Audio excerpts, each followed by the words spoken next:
I didn't know it yet, but my life was seconds away from changing forever. Freedom. Lift it.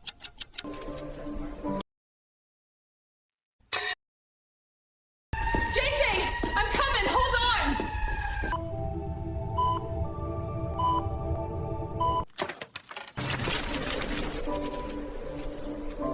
Those numbers used to tell the whole story. I watched them, chased them. You wake up one morning and choose to stand.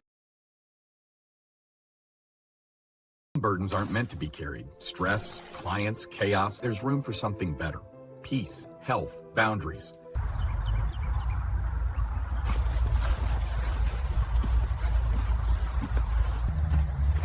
Imagine only doing the work you're best at, with customers who meet your standards because you finally put your needs first. That shift can start today. So, take a seat. You deserve it.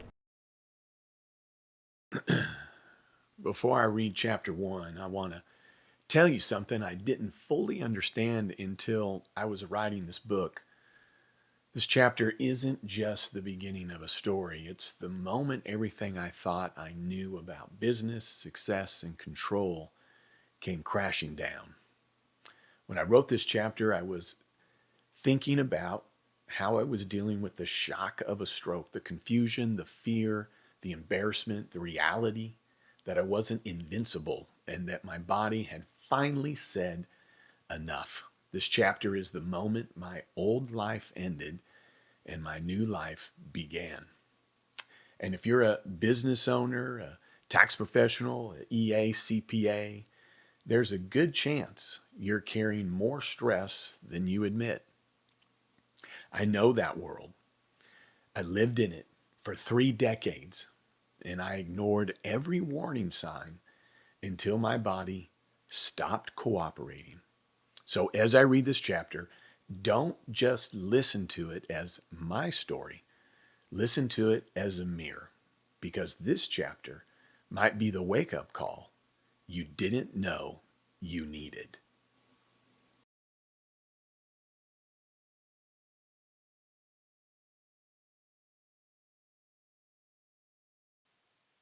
Well, thanks for tuning in. There it is. Reverse thinking required. My business gave me a stroke. Are you next? By Joshua Jensen, CPA, me, with Michelle Cornish, MBA. Chapter 1. How long do you want to live? At 1 a.m. on October 13th, 2 days before the tax deadline for clients on extension, I wake up with a strange tingling on my left side of my body. My first thought is that I've slept on it wrong. I get up, grab a glass of water, and try to shake it off. But as I settle back into bed, the tingling spreads down my leg, into my arm, all the way to my fingers. Something isn't right. I reach for my phone and do what everybody does. I head straight to Google. Tingling on the left side of the body. The first hit, stroke. I scoff, no way, I'm 49, I'm not having a stroke. I keep scrolling, looking for something else, something less severe. But every search leads me right back to stroke. I sit there focusing on my body. The tingling intensifies. My entire left side is humming. My foot, leg, fingers, all tingling like I've been plugged into a live wire. Then I see the statistic that makes my heart pound. 40% of women and 60% of men don't make it to the ER within 4 hours of a stroke. 4 hours? That's all I might have? I read on, the words sinking into my gut. If you don't get help in time, there's nothing the doctors can do. I nudge my fiance at the time, Amanda, awake, and try to explain what's going on. My body, the article, the 4 hour window. Before I even finish, she's up, pulling on clothes. We're going to the ER, she says, her voice firm. I hesitate. Maybe we don't need to rush. Maybe I'm overreacting. But Amanda isn't having any of it. We don't know when this started, she says. We don't have time. We're out the door in minutes, heading to the closest hospital, which is about 3 miles away. By now, the left side of my body is going numb. The tingling crawls up my face, numbing my lips and cheek, then the back of my head. I can literally draw a line down the middle of my body. The right side is fine, the left side is fading. At the ER, they rush me in. The nurse asks me to grip her hand. My left side is weaker than my right. My face is drooping. They run a CT scan and tell me the news I don't want to hear. They see something. The ER isn't fully equipped for strokes, so they call for an ambulance to transfer me to a larger hospital with a dedicated stroke unit. The ride is a blur. My mind races. I try to focus, but I'm losing control of my body. The weakness in my left side grows until I can barely stand when we arrive. Medical staff swarm me as soon as the doors open. I'm hooked up to monitors, wires everywhere. They rush me through the test after test. An MRI, another CT, an echo. My body is there, but I feel detached, like I'm floating just outside of it all. I hear the door open again, and someone introduces themselves, but I only catch half of what they say. Nutritionist? No, speech pathologist. Everything blurs. When the speech pathologist enters the room, I'm still trying to hold on to the hope that this is temporary, that I'm going to be okay. She gives me a test. She says, "Remember these two names," she says, and then tells me a simple sentence with two names in it. I nod, ready to repeat them, but when she asks me to recall the names, my mind blanks. I can't remember them. I can't even come up with one. Next, she hands me a piece of paper. "Draw a clock," she says. A clock, easy enough. I draw a circle, and she asks, "Where does the 12 go?"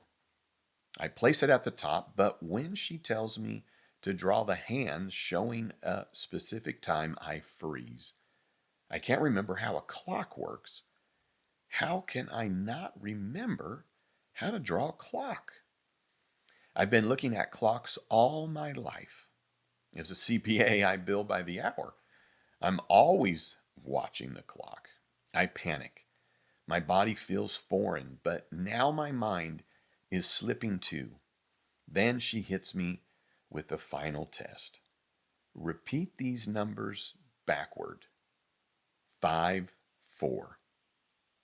5, 4, I think. Simple. But when I open my mouth, nothing comes out.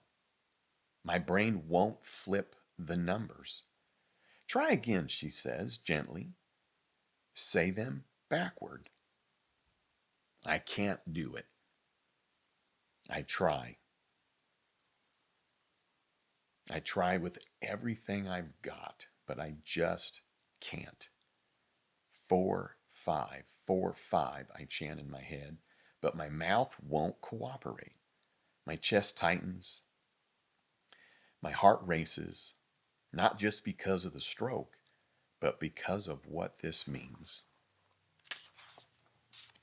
How am I going to keep working as a CPA if I can't even say two numbers backward?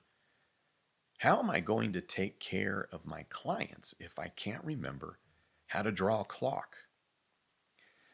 The stroke unit becomes a waiting game. The doctors monitor my vitals, running tests, watching me, waiting for the results.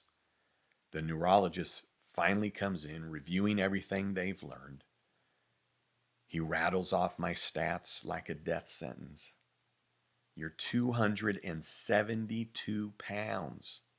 Your cholesterol is through the roof. Your blood pressure is sitting at 180 over 125 at a rest. I don't know how to respond. I know my health could be better, but you're lucky, he continues, his tone serious. But we need to talk about your future. I don't expect the next words that come out of his mouth. How long do you want to live, son? I'm stunned. I just look at him. He leans in, eyes locked with mine. How long do you want to live? He asks again. Because if you keep this up, if you keep working overtime, especially during tax season, you won't live to see the next April 15th. His words are like a punch in the gut. Not live to see next tax season? He doesn't let up. You're done with overtime, son, forever. Stress caused this stroke. You don't get to wait until things slow down. You stop now or you won't make it. I nod, but I'm still trying to process it all. Can I really give up overtime? Can I change everything about how I run my business? But it's not just about me. I have clients, I have a family. They all depend on me. Still, the neurologist's voice echoes in my mind. Do you want to live to see the next April 15th? We get back home on October 14th, but things don't feel right. Amanda sits with me as I watch TV, but as soon as the show is over, I turn to her. You missed it. It was the best part. She looks at me confused. I've been sitting here the whole time, she says. And that's when I realize I don't remember any of it. My short-term memory is shot. I don't know what day it is most of the time. I can't remember 90 days before the stroke. Every moment feels like I'm trying to grab sand, and just when I think I have it, it slips through my fingers. Then, just a few days after we're home, there's a knock at the door. Amanda answers it, and standing there is one of my biggest clients, a man who probably pays me over $50,000 a year. He's got a lunch bag in one hand, files in the other, and he asks if he can meet with me even though he hasn't called ahead or made an appointment. He knows I had a stroke, and yet here he is asking if I can help him close on some real estate. I agree to the meeting, but as we sit down, I realize I can't do this.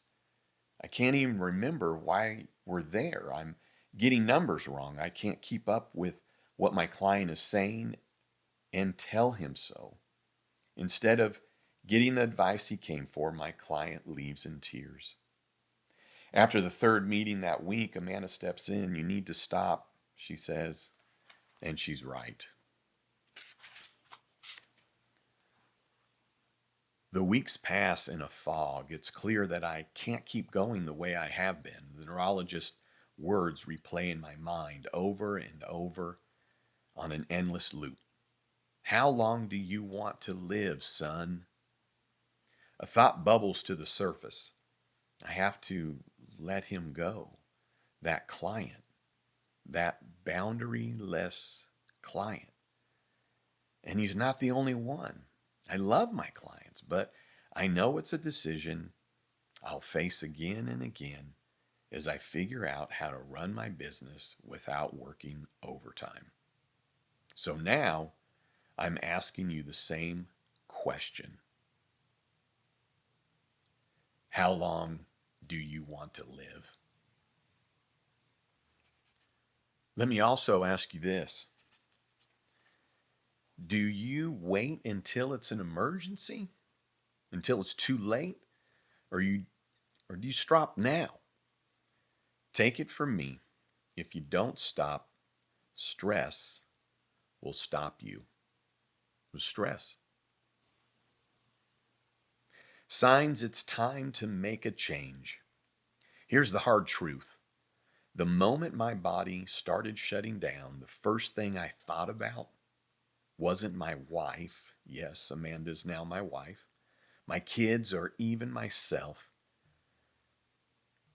Ugh, can't even believe it. I wrote that, but it's damn true. You know what it was? It was my clients. And I know I'm not alone in this. If you're a business owner or a tax professional, chances are your clients dominate your thoughts too, even when your health is on the line. That's the embarrassing part. That's not written here. The embarrassing part. It's a sign. If you're constantly thinking about work before you own well-being, that's a red flag. When my stroke hit, I realized just how far I'd let my priorities slip. But here's the thing. You don't have to wait until you're on a hospital bed to make a change. You can decide to make a change right now. My wife said something to me that sticks with me. When we don't give our bodies a rest, our bodies will tell us when it's time to rest. And it's never at an optimal time. For me, that moment was October 13th, when my body decided enough was enough. But if you're reading this, you still have time to stop before your body makes that choice for you. Look, I've been exactly where you are. I've worn the shoes of every business owner, every tax professional, every CPA who has stretched themselves too thin. I know what it's like to take on too many clients, too many customers, to put your own health on the back burner, and to constantly tell yourself that you'll slow down next season, next quarter, next year. But here's the truth. Next season never comes unless you make it home. So let me ask you this. Are you showing these signs? Number one, clients come before everything else. Are you putting off important health checkups, exercise, and even rest because you're prioritizing your client's needs? If the first thing you think about when you're sick or exhausted is how this will impact your clients, then it's time to step back and reevaluate. Number two, you're overweight and unhealthy. I was 272 pounds. I gained a significant amount of weight over the years, and I wasn't the only one. Look around. How many business owners do you know who are carrying extra weight? We're all guilty of putting our businesses first and our health second, if at all. The weight gain wasn't a symptom of poor eating habits alone. It was a symptom of overwork, of neglecting myself, of prioritizing everything but my own well-being. If your health has taken a back seat, that's a warning sign. Just look down. You'll know. Number three, you've taken on too many clients. Bringing on more clients sounds like a smart business decision, right? But let me tell you something I've learned the hard way. More isn't always better. More clients means more stress, more time, and more responsibility.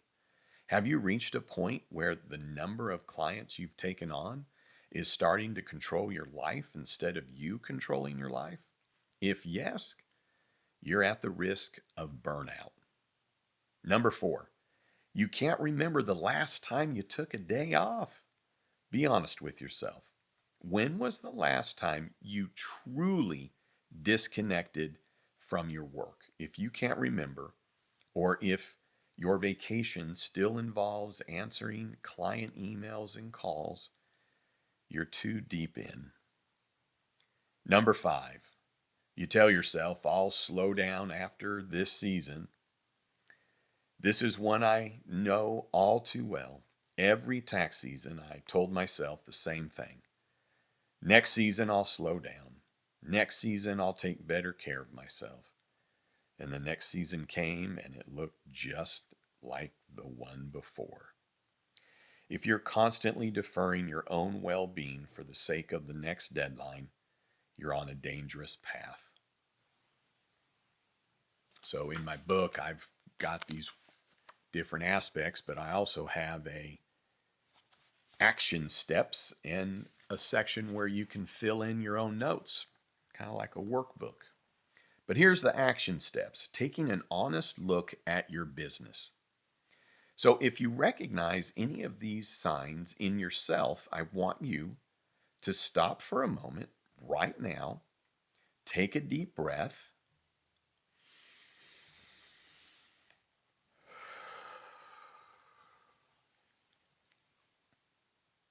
Now you.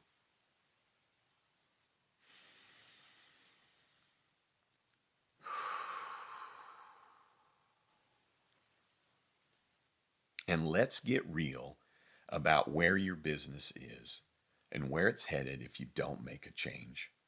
I'm not here to scare you, but I'm here to be your advocate. I'm not telling you this because it's something you've never heard before. I'm telling you this because I lived it and I've seen the consequences of waiting too long. Here are some steps to take an honest inventory of your business before your body forces you to. Number one, take stock of your physical health. When was the last time you visited your doctor? When was the last time you focused on your own health? Make a list of the areas in your life where your health is suffering, whether that's your weight, your sleep, or your blood pressure. Then take action. Schedule the doctor's appointment. Take a walk every day. Start small, but start now. Action steps. Number two, assess your mental health. Mental health is just as critical as physical health, but often we don't realize how much stress, anxiety, and burnout have crept into our lives. Take a quiet moment to assess your mental well-being. How are you feeling emotionally? And you're constantly anxious about work? Do you feel overwhelmed more often than not? Take stock of how work impacts your mental health and make it a priority to seek support if needed, whether that's through therapy, meditation, or simply talking with someone you trust.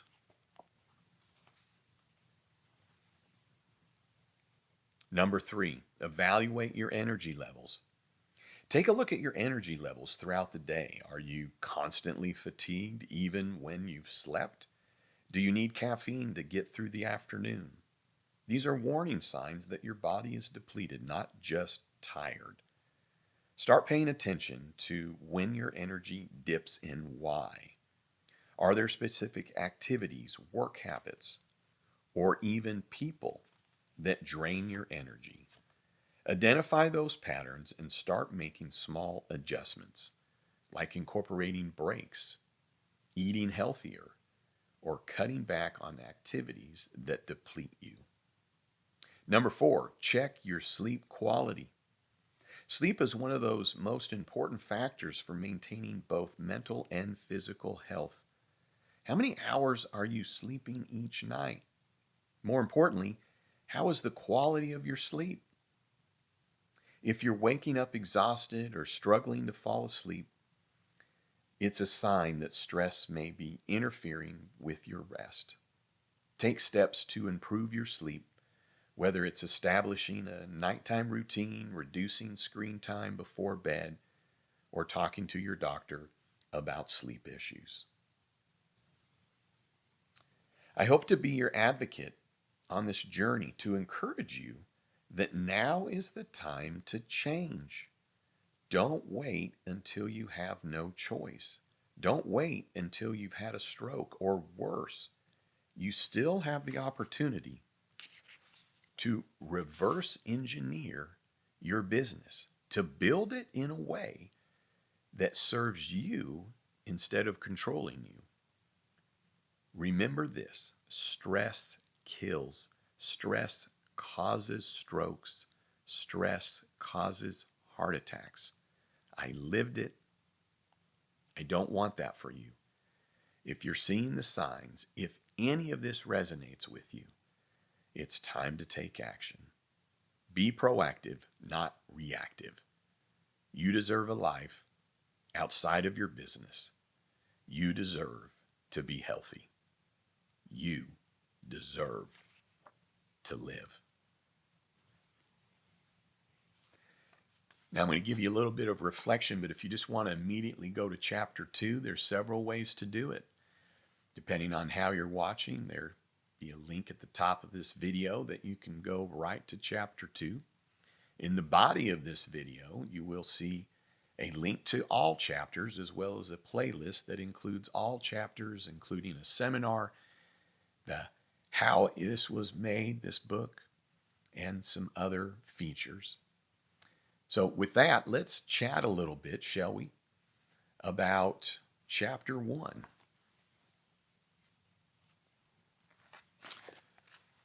Well, what do you want to know? Because I can tell you this: everyone said to me for 28 years, your health is important, your mental health is important, sleep is important, check your health. Yeah. But here's the real truth. No one's going to tell you that you're fat. Everybody's going to applaud you for working your hiney off. Society is going to absolutely praise you for how hard you're working and the money you're making. Let me tell you this: when you lose weight, people will tell you you're too skinny. Then they'll comment on your weight. When they see you not working and taking time off and golfing, they're going to comment about whether or not you're lazy and do you ever work anymore. So here's what you need to know. This all comes down to you. You come first, period. Because if you're not taking care of yourself, you can't take care of anything else. And you know what that means, to take care of yourself? It means getting enough sleep. What? Enough sleep? How dare we want to sleep? Because if you have good sleep, then you're going to have better health and you're going to have better mental health. Eat properly. How dare you want to just eat timely and properly? Stop eating when you're full. Pay attention to when you're eating. Take a break. Don't drive, don't talk, don't watch while eating. Let me tell you this: 272 pounds, and that's when I weighed myself. I guarantee I was heavier than that. I've lost well over 100 pounds, 117 pounds. Right now, I'd probably put it at 110 pounds. And it took a long time.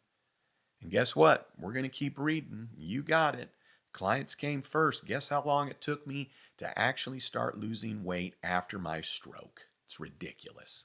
11 months before I took my health serious. I took my sleep serious, took my mental health serious. And guess what? It wasn't by choice. Because this was me trying to put a fork to my mouth. And guess what happens to a fork? It falls. So guess how I'm eating?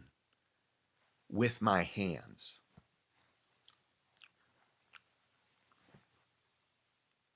Is that what you're waiting for?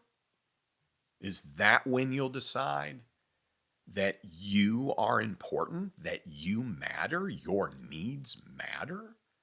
You're going to wait till you're eating with your hands and you can't remember sitting next to the person who's been sitting next to you for 3 hours and 90 days of your memory is wiped forever? You can't work on a computer. You can't tell time. You can't figure out simple math. Is that what you're going to wait for? Because I'm lucky. My stroke didn't last more than 4 hours. What's ridiculous is that it's considered a minor stroke only because it didn't last more than 4 hours. What's 4 hours? 60 minutes, 120 minutes, 180 minutes, 240 minutes, and then there's nothing they can do. Let me leave you with this thought. How are you going to take care of your clients, your customers, your vendors, your employees, everything we hold dear, and by golly, yep, your family, if you're not here? If you can't walk, if you can't talk, if you can't feed yourself, how in the world are you going to take care of your business? It's time to get serious. So even if you don't listen to another chapter, even if you never watch another video of mine, here's what I want you to know. You deserve to come first in your own life. Because if you don't come first in your own life, you never will in anybody else's. No matter what. Because you know what everybody's job is to do? Put themselves first. Why? For survival. See, if you don't survive, then you aren't here. Isn't that actually your number one priority? Oxygen, water, food, sleep? Are you sacrificing these things? You don't deserve to sacrifice these things. And guess what? I'm here to be your advocate. So I hope that you'll continue to hear the rest of my book that I've put together for you, because it's here to share my story so that, as I said in the beginning, that you'll see it maybe as a mirror and you'll take action today. You know why? Because I want you here. I'd love to meet you one day. So let's continue on, shall we? So you'll see a link by clicking on either the playlist or a video to chapter 2 or to some other video. And with that, I appreciate you tuning in, and I thank you for being a part of this journey. All right. Next, we've got What's It Going to Take?